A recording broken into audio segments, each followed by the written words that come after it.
Saudara-saudariku yang terkasih, hari ini Sabtu 29 Maret 2025.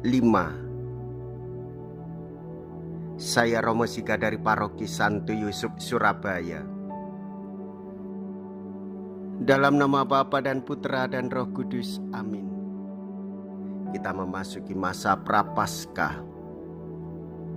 Kita meningkatkan hidup doa, mati raga, dan melakukan amal baik bagi sesama.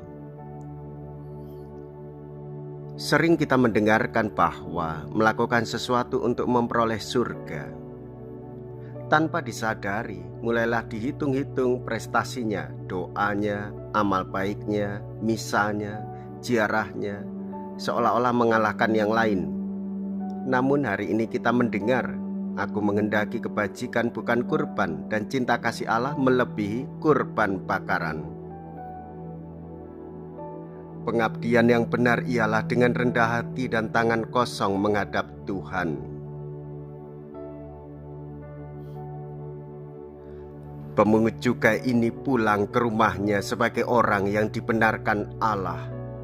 Mea culpa, mea culpa, mea maxima culpa.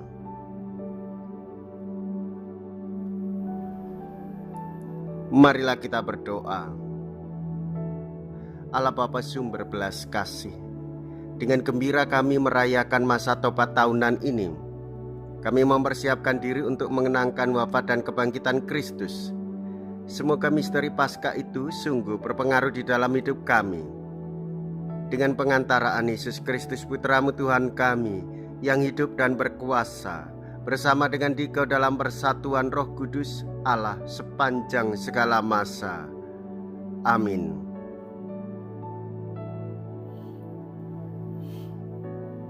Tuhan bersamamu dan bersama rohmu. Inilah Injil suci menurut Lukas. Dimuliakanlah Tuhan. Lukas bab 18 ayat 9 sampai dengan ayat 14. Sekali peristiwa, Yesus menyatakan perumpamaan ini kepada beberapa orang yang menganggap dirinya benar dan memandang rendah semua orang lain. Ada dua orang pergi ke bait Allah untuk berdoa. Yang satu adalah orang Farisi dan yang lain pemungut cukai. Orang Farisi itu berdiri dan berdoa dalam hatinya begini, "Ya Allah, aku mengucap syukur kepadamu karena aku tidak sama seperti semua orang lain. Aku bukan perampok, bukan orang lalim, bukan pezinah, dan bukan juga seperti pemungut cukai ini. Aku berpuasa 2 kali seminggu, aku memberikan 1/10 dari segala penghasilanku."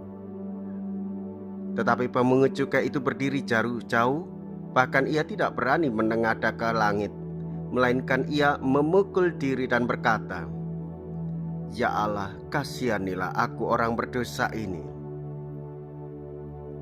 Aku berkata kepadamu, orang ini pulang ke rumahnya sebagai orang yang dibenarkan Allah, sedangkan orang lain itu tidak. Sebab barang siapa meninggikan diri akan direndahkan, dan barang siapa merendahkan diri akan ditinggikan. Demikianlah sabda Tuhan. Terpujilah Kristus. Saudara-saudariku yang terkasih, jadilah orang Katolik yang rendah hati. Orang Katolik mengikuti penilaian Allah dan bukan penilaian dirinya sendiri. Orang Katolik merasa dirinya hidup dalam kasih dan perlindungan Allah. Maka ia selalu berdoa dan memohon penyertaan Tuhan. Kita semua sama di hadapan Tuhan.